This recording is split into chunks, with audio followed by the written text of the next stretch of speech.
Hi guys, good morning.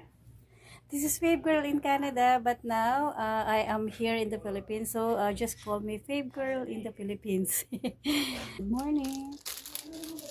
So I'm here at the this in front of her terrace. So still I miss my Canada life. So ito na lang yung natitirang remembrance from my journey to Canada life. Hey, hello Canada. Hi, good morning.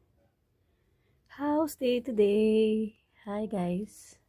Morning. So for now, magbubukbang tayo ng Lind chocolate. Yung nadala natin. Wala, super tamis. Sarap. Tamis. Ito kinikere. Yan. Sarap. Talaga siya. After kumain.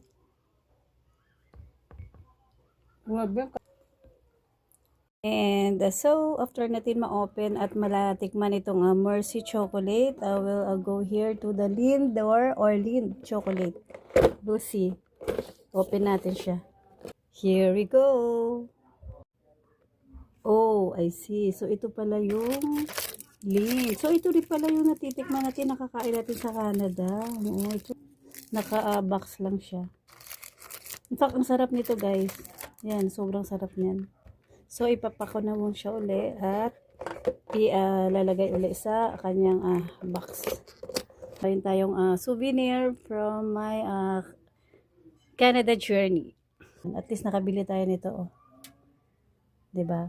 Kahit nandito tayo sa Philippines, ay gusto ko ito yung nabili natin. Buti nakakuha tayo nito.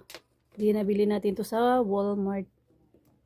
In fact, mostly ng mga chocolate ay nabili namin sa Costco. Dahil na doon talaga yung maraming mga chocolate. Yung mahabang yun, no? Ito. Yan, ayan. Ito mahaba to eh, yan, oh. Ito dito. Yan. So, ito yung laman niya, oh, guys. Sarap naman. The rest nito, pinamigay na natin. Ang supply na to, isa akin na lang talaga. Hi, good morning.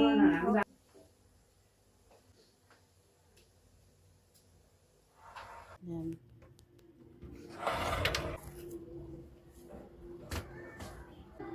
This is my little garden. Ayan. Ito yung basil ko. Medyo lumaki na. So, ay ano natin to. Nakain natin siya. Ito ka lang muna basil. And I will set aside my planties here because I'm getting ready for my next exercises. I'm wearing an outfit kasi mag-workout tayo today.